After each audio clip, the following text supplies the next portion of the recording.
Dando início a mais um mergulho profundo nas nossas fontes documentais hoje.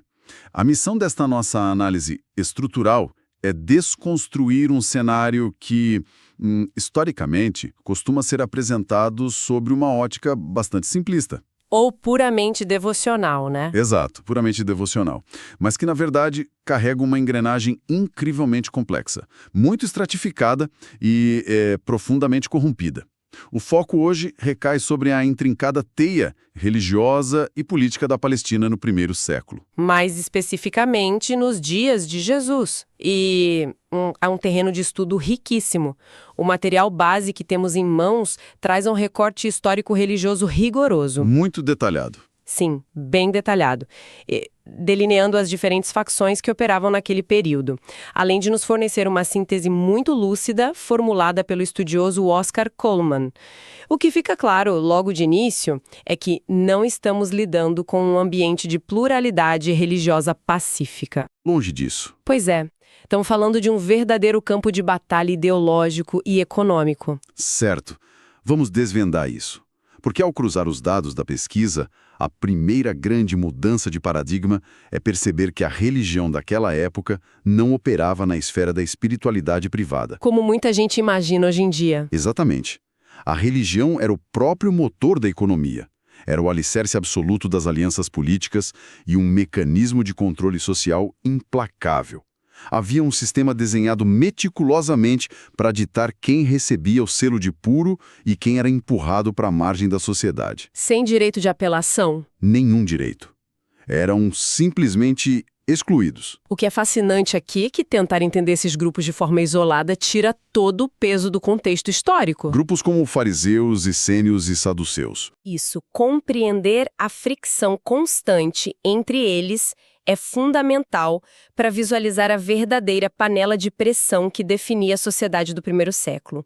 Era um ecossistema extremamente frágil, operando no limite da ruptura. Cada facção manipulava a estrutura. Sim, manipulava a estrutura religiosa não apenas para afirmar sua própria legitimidade, mas principalmente para anular a existência sociopolítica das demais. E o ponto de partida para entender a mecânica dessa panela de pressão é o grupo dos fariseus.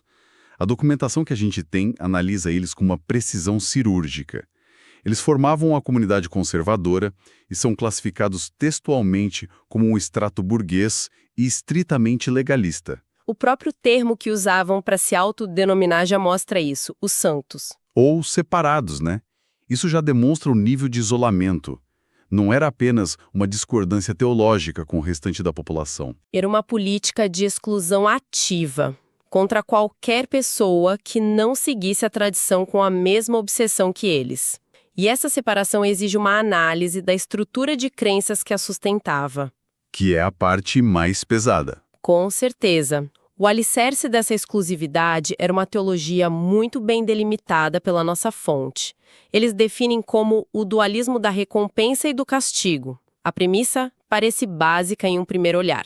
Deus amava e recompensava com prosperidade aqueles que cumpriam a lei minuciosamente. E castigava com rigor aqueles que falhavam. Exato, ou que ignoravam os preceitos. No entanto, o impacto sociológico dessa ideia é colossal. Essa teologia servia como a ferramenta perfeita de legitimação de poder. É uma lógica incrivelmente conveniente, né? Mas que inevitavelmente gera um abismo social insuperável.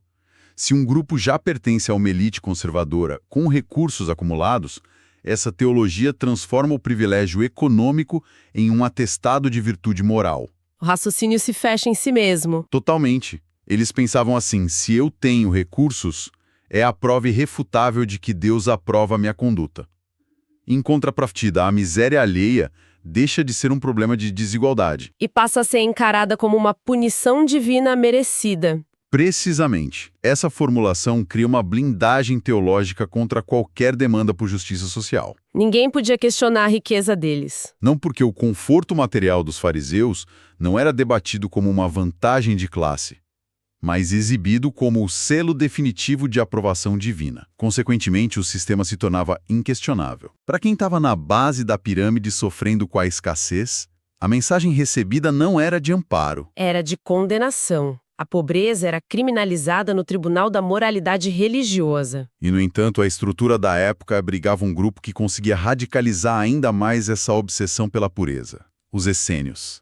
Os essênios são um caso extremo. Se os fariseus estabeleciam fronteiras sociais e morais dentro das cidades, os essênios adotavam o isolamento geográfico absoluto. O registro histórico os define pela busca de uma perfeição extrema. O mundo urbano, a sociedade civil, o comércio, tudo isso era visto como inerentemente perverso. Irremediavelmente contaminado. A solução deles era a evasão total. É um fenômeno de retração formidável. Eles iam literalmente para o meio do nada. Formavam comunidades em acampamentos no deserto, estruturando um cotidiano celibatário e estritamente ascético. Eles impunham a si mesmos um nível de privação material e física altíssimo. Justamente para não compartilhar do mesmo ar. Por assim dizer, sim, o ar daquela sociedade que eles julgavam corrompida. Mas mesmo com essa divergência radical no estilo de vida, os fariseus na cidade, ocupando espaços de influência, e os essênios no deserto comendo raízes, há um fio condutor entre eles que o material aponta de forma muito clara. Se conectarmos isso ao panorama geral, esse fio condutor se revela na instrumentalização da lei. Apesar de habitarem esferas diferentes, ambos os grupos utilizavam o código religioso como uma lâmina, para classificar a humanidade de forma impiedosa e binária. Purificados de um lado, impuros do outro. A lei não existia para redimir, existia para auditar e separar. Além disso, as fontes enfatizam uma força motriz vital compartilhada por fariseus e essênios: a profunda expectativa apocalíptica. O sentimento de que o fim da linha estava próximo. Exatamente. O nível de tensão com a ocupação romana era considerado insustentável. A percepção não era de que o sistema poderia ser reformado, mas de que a intervenção divina era iminente. Eles operavam sobre a crença absoluta de que um Messias interviria drasticamente, Rompendo o tecido da história para aniquilar o domínio de Roma e instaurar uma nova ordem. O relógio estava correndo para o fim do mundo como o conheciam. É aqui que a coisa fica realmente interessante. Porque enquanto esses dois grupos viviam essa ansiedade escatológica, esperando os céus se abrirem a qualquer momento, havia uma facção que estava extremamente confortável com o presente. Entram em cena os saduceus. A elite. A documentação não deixa margem para dúvidas sobre quem eles eram. A rica aristocracia, a classe sacerdotal dominante que tinha nas mãos as chaves do cofre e do poder institucional. Eles eram os administradores diretos do Templo de Jerusalém. Os saduceus representam o pragmatismo político em sua forma mais crua. Analisando as duas características definidoras apontadas pelo texto, a primeira diz respeito diretamente à geopolítica da época. Que é fascinante. Enquanto os outros grupos aguardavam uma ruptura messiânica ou se isolavam no deserto, os saduceus sentavam à mesa com o Império Romano. Eles optaram pela colaboração sistemática. Em troca de quê? Em troca de manter o povo sob controle e garantir que o status quo não fosse ameaçado, eles recebiam de Roma a manutenção dos seus cargos políticos, a gestão do templo e diversos favores imperiais. E o que agrava essa aliança não é apenas a conveniência política, mas o alicerce teológico que a justificava. Ou melhor, a total ausência dele em relação ao futuro. A segunda característica descrita na fonte é profundamente contraintuitiva quando pensamos em uma elite religiosa. De fato, a característica teológica central dos saduceus era a negação categórica da vida após a morte. Dá para acreditar nisso? É chocante para o contexto. Eles não acreditavam em ressurreição, em julgamento final ou em qualquer tipo de eternidade. É uma postura que obriga a uma reavaliação de como o poder era exercido. Totalmente. Quando os detentores do mais alto grau de autoridade sagrada de uma nação operam com a certeza de que não haverá prestação de contas no além, nem recompensa futura para o sofrimento presente, a equação existencial muda completamente. Muda tudo. O foco passa a ser 100% no agora. A meta de vida se resume à maximização de ganhos, poder e status enquanto o relógio biológico estiver batendo. Não há incentivo algum para sacrifícios pessoais. Em prol de valores invisíveis, se a narrativa termina no túmulo. Exatamente.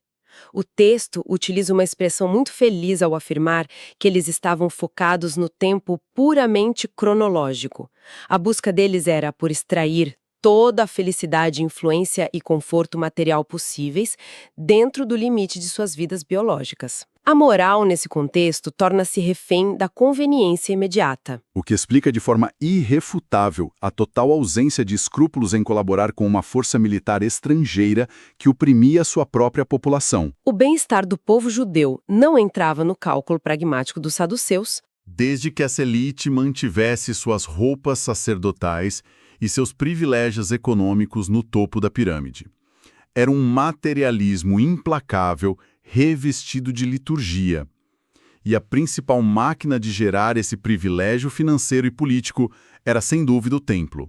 O Templo de Jerusalém é frequentemente romantizado nas leituras superficiais da história, mas as fontes o descrevem como uma estrutura de poder hegemônica. Estava longe de ser apenas um local de oração. Era o centro de gravidade de todo o sistema. É crucial não subestimar a escala dessa operação. O material da nossa análise traz um dado impressionante fundamentado em pesquisas históricas recentes. A estimativa de que o templo empregava cerca de 20 mil funcionários. 20 mil pessoas. É absurdo. Integrando uma única folha de pagamento institucional. Para contextualizar quem está ouvindo isso, é comparável à força de trabalho das grandes megacorporações contemporâneas. O texto detalha que o templo centralizava funções religiosas, administrativas, educacionais e também jurídicas. Era efetivamente um Estado operando dentro da cidade. E como qualquer corporação monopolista, operava baseada em barreiras de acesso e controle absoluto da demanda. O grande produto que o templo administrava era o acesso ao perdão e à aprovação divina operado por meio de uma perversa economia da pureza. Economia da pureza. Termo forte. Muito. As regras de aceitação não se baseavam em contrição moral, mas em critérios raciais e cerimoniais extremamente draconianos. O indivíduo precisava passar por uma triagem para provar que não estava contaminado pelas realidades do mundo secular. O que na prática excluía imediatamente a base da pirâmide produtiva da sociedade. A fonte exemplifica o grau de absurdo dessa triagem. As regras classificavam como impuras pessoas que exerciam profissões indispensáveis para a sobrevivência da comunidade, simplesmente porque o trabalho entrava em conflito com o rigor cerimonial. Pastores de ovelhas, por exemplo. Sim, eles precisavam trabalhar aos sábados para cuidar dos rebanhos. Ou açougueiros que lidavam diariamente com o sangue eram marginalizados da comunhão plena. Quem sustentava a infraestrutura alimentar era tido como indigno do espaço sagrado. E a segregação avançava além das profissões, invadindo a esfera da saúde física.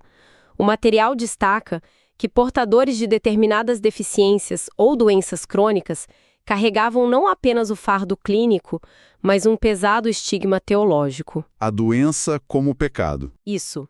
Usando o episódio do cego de nascença, narrado em João 9 como referência documental, fica claro que a cegueira ou qualquer moléstia grave era interpretada publicamente como o resultado direto de um pecado grave, uma maldição aplicada por Deus.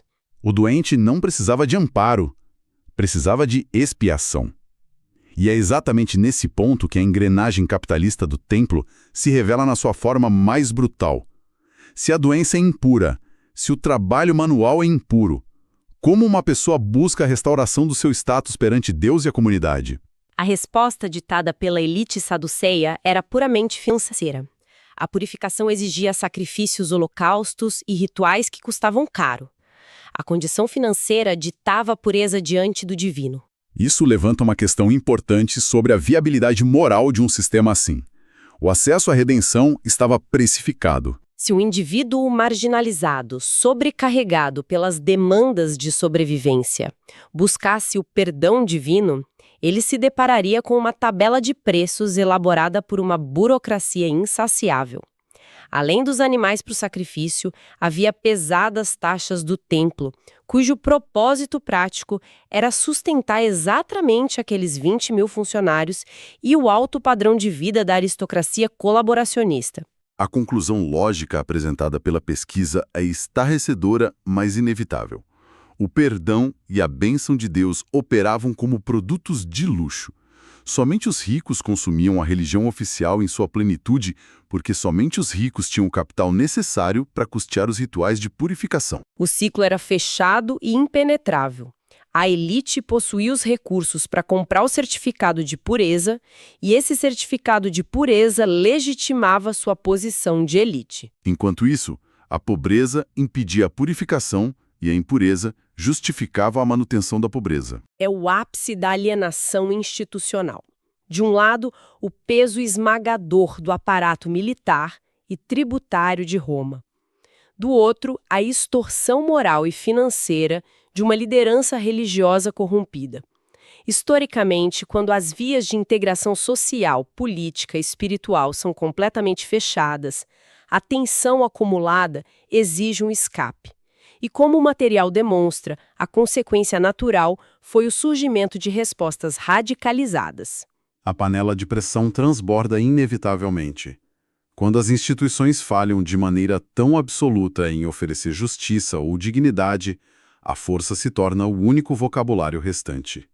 O estudo nos apresenta os movimentos de resistência que emergiram desse vácuo de esperança, notavelmente os zelotes e os sicários. Eram grupos reacionários, cuja estratégia não passava por debates teológicos, mas pela luta armada direta. O objetivo era a derrubada violenta da dominação romana e o desmantelamento da estrutura colaboracionista interna. A semântica utilizada para descrever esses grupos revela muito sobre quem detém o monopólio da narrativa. A fonte aponta que as autoridades romanas, e por extensão as elites associadas a elas, rotulavam esses insurgentes com o termo pejorativo de bandidos. Essa é uma técnica milenar de manutenção do poder. Desqualificar qualquer sublevação estrutural, enquadrando-a como mero banditismo. Retira-se a dimensão política do conflito, tratando o desespero de uma população asfixiada por impostos e desprezo moral como um mero caso de segurança pública que deve ser esmagado pela força letal. O conflito era visceral, e para dar o peso acadêmico exato a essa atmosfera de guerra constante, o texto traz uma intervenção do historiador Oscar Cullmann. A citação é definitiva. A resistência às forças romanas de ocupação era, desde os tempos de Jesus, o problema por excelência na Palestina. Problema religioso e político ao mesmo tempo. Romanos e judeus diariamente se chocavam neste campo.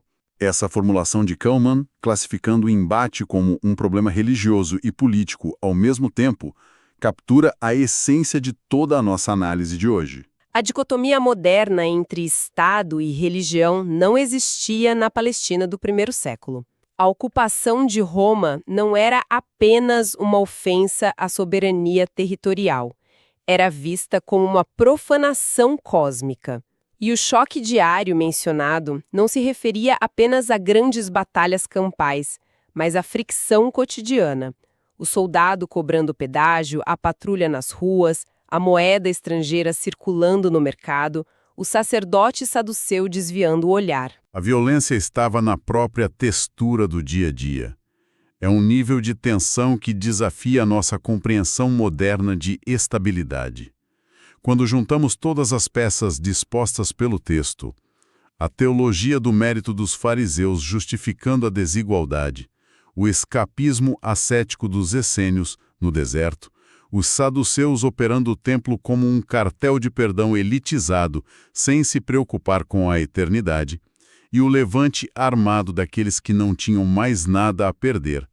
Então, o que tudo isso significa no fim das contas? Significa que a intersecção entre espiritualidade, economia e poder de Estado é historicamente volátil e perigosa. A síntese central que extraímos dessas fontes é o lembrete contundente do que acontece quando o acesso ao sagrado é monopolizado e precificado. A religião perde sua função de coesão social e conforto humano, transformando-se na mais eficiente das ferramentas de opressão. A miséria e a vulnerabilidade social deixam de ser deficiências do sistema a serem mitigadas. Elas são ativamente recategorizadas como maldições divinas. Isso cria uma barreira moral que protege as elites aristocráticas e colaboracionistas, isentando-as da responsabilidade de cuidar da base da pirâmide. Essa clareza histórica é o que torna a investigação desse material tão vital.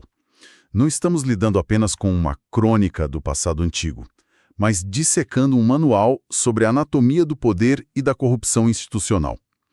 Observar as engrenagens de exclusão na Palestina do primeiro século afia de maneira decisiva o nosso pensamento crítico para avaliar qualquer macroestrutura em qualquer era. As justificativas ideológicas podem mudar os títulos dos cargos, se atualizam, mas as táticas para monopolizar recursos, alienar a classe trabalhadora e usar um verniz de moralidade superior para legitimar a exclusão são mecanismos que teimam em se repetir. A análise crítica da história permite justamente romper a ilusão de que as instituições operam no vácuo. Compreender que a economia da pureza daquele período sustentava os privilégios de uma pequena elite saduceia às custas de uma multidão de camponeses doentes e trabalhadores taxados de impuros nos dá a perspectiva necessária para analisar como o valor de um indivíduo é calculado no sistema de poder. É um exercício contínuo de escrutínio sociológico. Uma reflexão formidável. E para encerrar a exploração das fontes de hoje, deixamos no ar uma provocação fundamentada exatamente nas mecânicas que acabamos de dissecar. Nós vimos que na dinâmica daquele período, a suposta pureza e a dignidade de um ser humano perante o divino e a sociedade eram mensuradas na prática pela sua capacidade financeira de arcar com os custos do sistema do templo. Fica a reflexão até que ponto os alicerces da nossa própria organização social moderna superaram essa lógica. De que maneiras silenciosas e frequentemente não reconhecidas os mecanismos atuais ainda avaliam o valor moral, a virtude e o direito ao pertencimento de um indivíduo, atrelando-os diretamente ao seu nível de produtividade e acumulação de capital. É possível que a exclusão continue operando com a mesma eficiência, apenas tendo substituído a linguagem do cerimonial religioso pelas métricas do sucesso econômico. É uma interrogação que vale a pena carregar adiante. Agradecemos a quem nos ouviu por dedicar tempo a mais esta jornada de análise profunda. Até o próximo mergulho.